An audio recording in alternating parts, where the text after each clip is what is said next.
healthy people, welcome back to my channel. How are you doing? I hope you all are doing well. So, आज मैं आपके लिए बहुत ही amazing आसन लेके आई हूँ जिसका नाम है वज्रासन।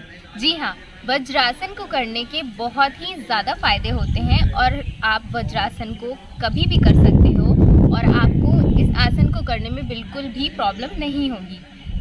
चलिए शुरू करते हैं। और हाँ, शुरू करने से पहले अगर आप मेरे चैनल पे पहली बार आए हो तो सब्सक्राइब करना मत भूलिएगा and please like, comment, share and hit the bell icon and you can also follow me on Instagram जिसका यूज़र नेम आपको स्क्रीन पे शो हो रहा है। चलिए शुरू करते हैं।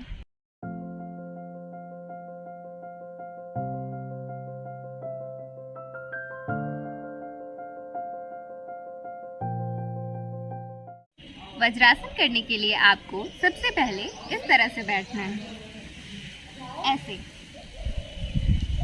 इस तरह से स्ट्रेट ऐसे बैठिए। देन अपने लेफ्ट लेग को फोल्ड करिए इस तरह से और पीछे लेके जाइए। देन अपने राइट लेग को फोल्ड करिए और पीछे लेके जाइए इस तरह से। अब आपको ये ध्यान रखना है कि आपके जो लेग्स हैं वो इस तरह से रहेंगे, मतलब कि आपके जो पैरों का अंगूठा है वो जॉइंट रहेगा, ओके। और आपकी एड़ियाँ ऐसे रहेंगी इस तरह से।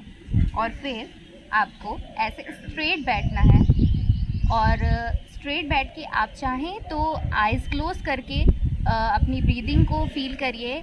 और अगर आप आइज़ क्लोज नहीं करना चाहते हैं तो आप सीधे बैठकर अब नॉर्मल ब्रीदिंग करिए। और हाँ, सबसे ज़रूरी बात यह है कि अगर आप ये पहली बार कर रहे हैं तो आप इसे 1 मिनट ही करिएगा, बिकॉज़ 1 मिनट या 2 मिनट के बाद आपके एंकल में या फिर पैरों में आपको हल्का सा पेन फील होने लगेगा। तो आप इसे ज़्यादा देर तक मत करिएगा अगर आप पहली बार कर रहे हैं। अगर आप इसे कंटिन्यूसली करते हैं तो आप इसको कम से कम 1, 2 या फिर 5 मिनट तक भी कर सकते हैं, ओके। तो इस तरह से आपको बैठना है और आइज़ क्लोज करनी है और अपनी ब्रीदिंग को फील करना है। नॉर्मल ब्रीथ रहेगी और आपको अपनी स्पाइन को स्ट्रेट रखना है, मतलब अपने आप को ऐसे स्ट्रेट रखना है।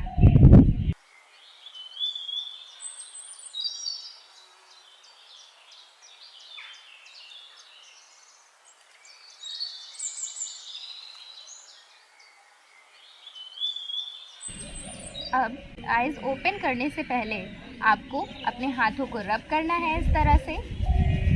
देन अपने आइज़ पे ऐसे करना है और अपने आइज़ को हल्का हल्का ओपन और क्लोज करना है। देन फिर अपने आइज़ को पूरी तरह से ओपन करना है इस तरह से। और वज्रासन से वापस आने का भी तरीका होता है, वो भी आप गलत तरह से मत करिएगा। वज्रासन से वापस आने का तरीका है कि आप पहले लेफ़्ट लेग ले गए थे तो आपको पहले लेफ़्ट लेग ही आगे लेके आना है। अपने हाथों से इस तरह से सहारा ले लीजिए और लेफ़्ट लेग को ऐसे आगे करिए। अब आपको राइट लेग को ऐसे आगे करना है। और अगर आपके एंकल्स में यहाँ पे अगर आपको पेन हो रहा है तो आप उसको ऐसे ऐसे अपने पेन को सही करने के लिए कर सकते हो, क्योंकि अगर आपने बहुत देर तक किया है तो आप ये भी हो सकता है कि आपका पैर सुन्न पड़ गया हो। तो आप इस तरह से करिए और अपने एंकल्स को ऐसे मूव करिए, लेग्स स्ट्रेच करिए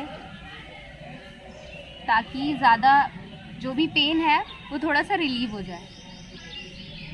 ऐसे फोल्ड करिए, फिर आगे पीछे।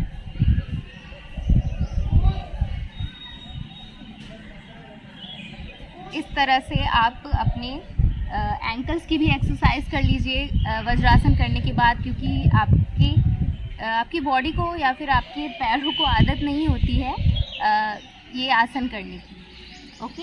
आई होप आप समझ गए होंगे कि वज्रासन करने का सही तरीका क्या होता है और क्या मिस्टेक्स नहीं करनी है आपको। और हाँ, अगर आपके नी में पेन है या फिर आपको लेग से रिलेटेड कोई प्रॉब्लम है तो आप ये आसन बिल्कुल भी मत करिएगा। तो ये था वज्रासन करने का सही तरीका। बहुत से लोग वज्रासन गलत तरह से करते हैं, जिसकी वजह से उनके एंकल में इंजरी हो जाती है या फिर पेन हो जाता है बहुत ज़्यादा, उनके पैरों में दर्द होता है वज्रासन करने के बाद। लेकिन अगर आप सही तरह से वज्रासन करते हो तो ये आपको बहुत सारे फ़ायदे देगा। तो आई होप कि आपको समझ में आ गया हो कि आप ये गलतियाँ कर सकते हैं या फिर करते हैं। तो अगर आप ये गलतियाँ करते हैं तो आप नेक्स्ट टाइम से प्लीज़ मत करिएगा। और अगर आपको ये वीडियो पसंद आई है तो please like, comment, share and hit the bell icon and don't forget to subscribe my channel. और हाँ, आपको आज मेरी वीडियो में थोड़ा बहुत शोर आया होगा, क्योंकि आज पार्क में लोग होली से पहले ही होली खेल रहे हैं। So yes, happy Holi in advance. May be मेरी वीडियो होली में ही पब्लिश हो। सो हैप्पी होली एंड मिलते हैं अगली वीडियो में।